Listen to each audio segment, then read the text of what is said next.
Bonjour, bienvenue à Haute-Zone TV, pour votre magazine d'actualité InfoZone.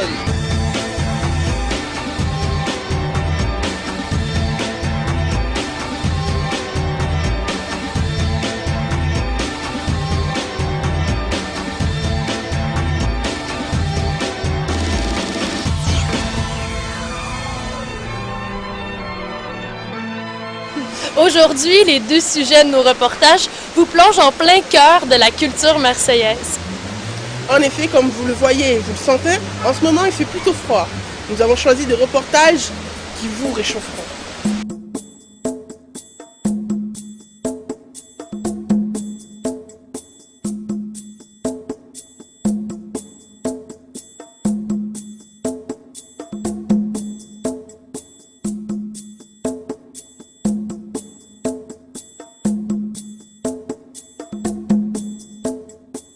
L'éclair au chocolat.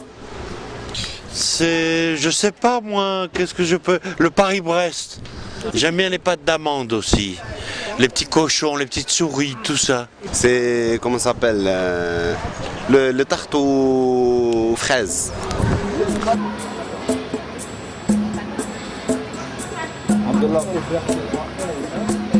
Oh là. Là, il y a du boulot là. Bon, on va commencer par le Nutella. Tout ce qui est sucré, comme à base de pâte d'amande, ouais, de pignons, enfin tout ce qui est amande. Mon gâteau préféré, c'est le gland.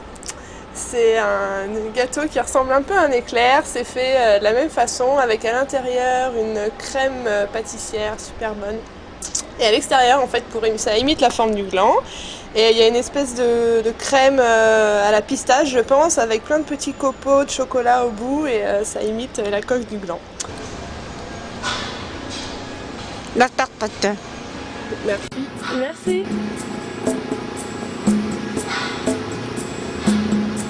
La culture marseillaise. Par où commencer? On aurait pu vous parler du pastis, de la fougasse, de la bouillabaisse, de la pétanque ou encore de la sardine dans le Vieux-Port. Mais aujourd'hui, on démystifie la navette. Suivez-moi!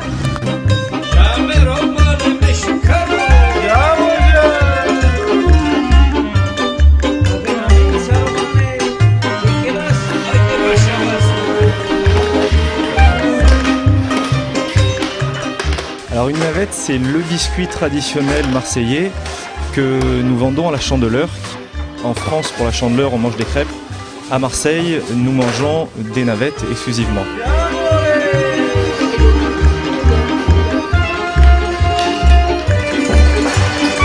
Alors l'histoire, ça représente les barques qui ont amené les saints sur les côtes de la Provence.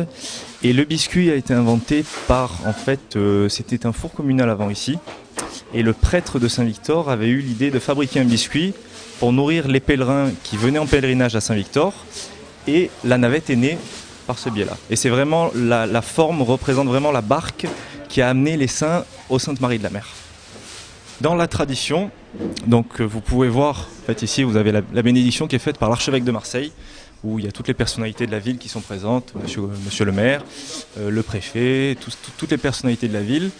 Et dans la tradition, en fait les gens vont à la messe à Saint-Victor, ils achètent un cierge vert. Et dans la tradition, quand vous mettez le cierge vert avec une navette dans votre placard, c'est censé vous porter chance jusqu'à l'année d'après.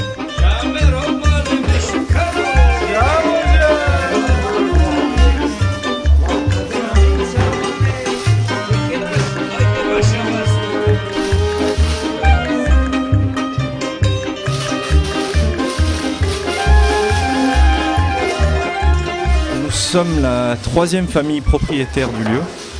Donc ce lieu a été créé en 1780, donc avant la Révolution française.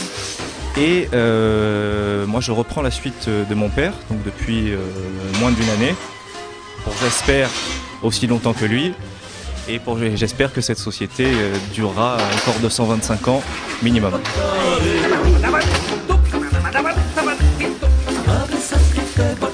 Bien sûr, je pense que ce qui le rend le plus attractif est son secret de fabrication, car nous sommes les seuls à pouvoir le faire de cette façon, car à peu près tout le monde essaye de faire des navettes, mais les nôtres ne sont pas encore égalées. Je pense que c'est ce qui contribue au succès de nos navettes.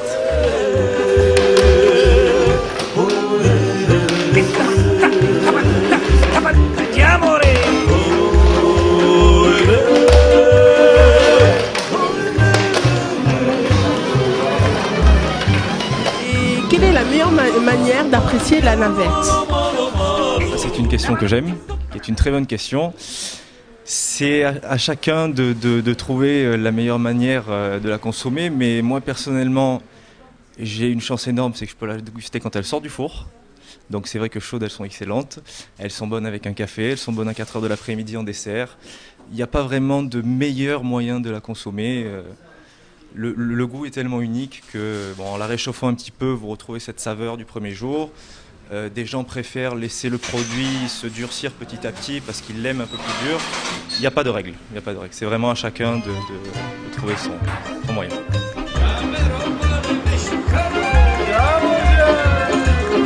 Depuis plus de 200 ans, le secret de fabrication est jalousement gardé. En attendant, il ne reste qu'à déguster la navette et essayer de trouver les ingrédients secrets. C'est la fleur d'oranger. Ouais.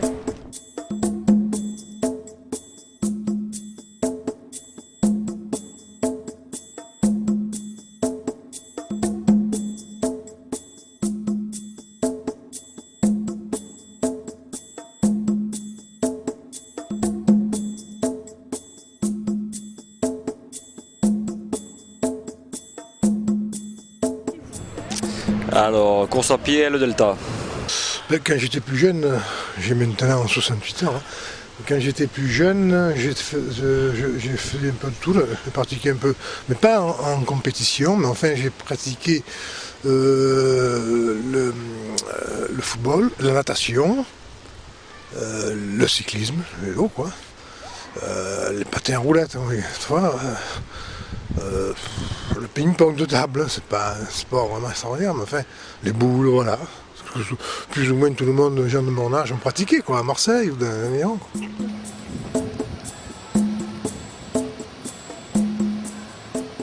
Rien du tout à part le sport en chambre. Voilà. Moi, je préfère le foot, la natation et surtout en hiver, j'ai fait du ski toute l'année. Bon, c'est tout, je pense. Un sport d'art martial, des scouts. Et voilà. Le kickboxing, la boxe, que ça. Ah, la sieste. Non, le vélo. Le vélo et la marche à pied. À chacun sa façon de se tenir en forme. Nous, on va s'intéresser plus particulièrement à la boxe, le second sport populaire dans la cité phocéenne.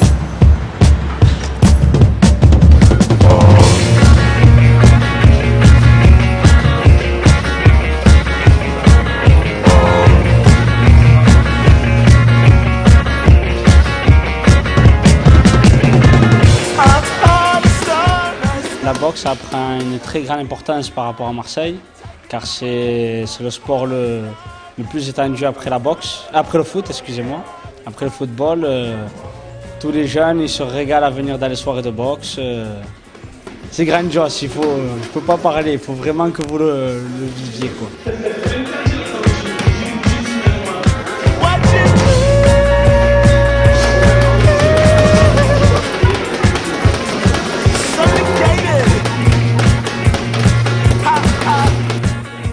En fait, la boxe, c'est un sport, à l'origine, c'est un sport de pauvres. Quand vous regardez les licences de n'importe quel autre sport, c'est vraiment cher par rapport à la boxe. On a eu en 2003, récemment, un champion du monde, Mehdi Sanoun. Et depuis ce jour-là, les salles de boxe à Marseille, elles ont vraiment explosé, quoi. Vu qu'ils ont vu qu'un jeune de quartier a pu réussir, et tout le monde a essayé de tenter sa chance.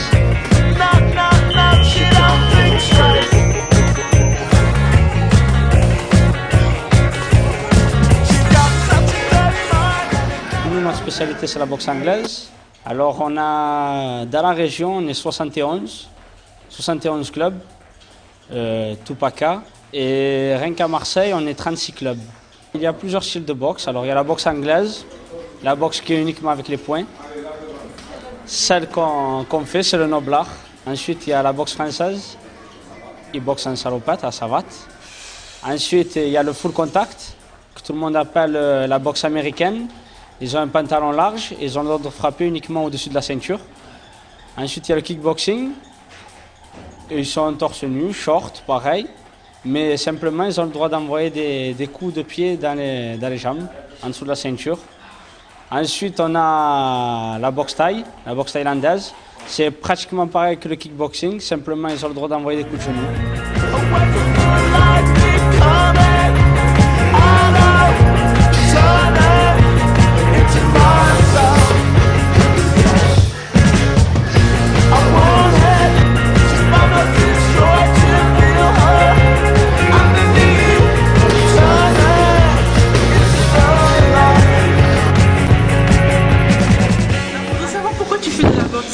Pour me défouler, c'est pour après les cours, dès que je viens, j'ai un peu de stress, on va dire, je me déstresse sur le sac et je frappe sur le sac, c'est une loisir en fait. Et quels sont tes modèles? Mohamed Ali, il y en a plein d'autres, Mike Tyson, beaucoup d'autres. On a beaucoup de boxeurs reconnus, que ce soit dans la France ou dans le monde. Comme je vous ai dit, on avait un champion du monde. On a eu des vice-champions d'Europe. On a eu Gracietona, des boxeurs qui étaient vraiment au top niveau. Il y avait Ivan Segor, il y avait Lou da Silva, il y a eu énormément de boxeurs.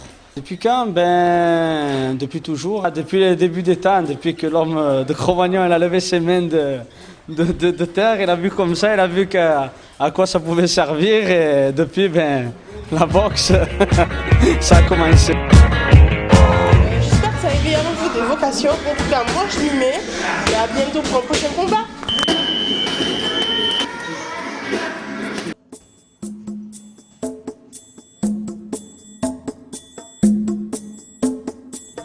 Libre Expression, c'est une fenêtre ouverte sur votre imagination, vos idées et vos opinions. Libre expression, c'est un mot sur lequel vous pouvez vous exprimer en toute liberté.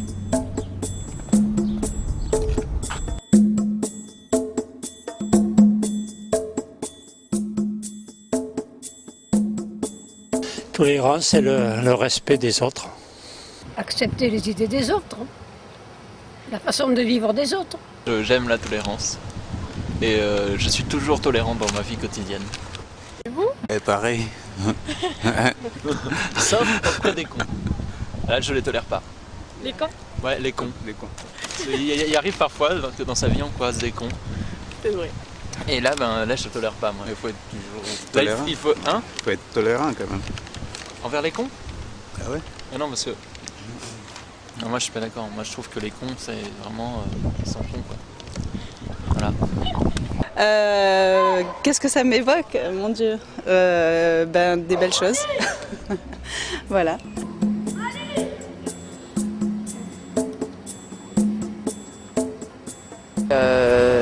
C'est accepter les différences. Voilà.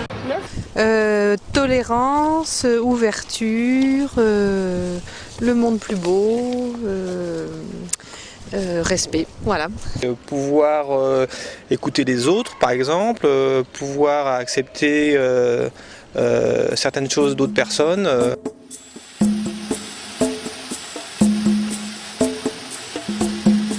Cette infozone est déjà terminée. J'espère qu'on a quand même éveillé vos sens. Alors, j'espère qu'on se retrouve pour un prochain rendez-vous. Bye bye!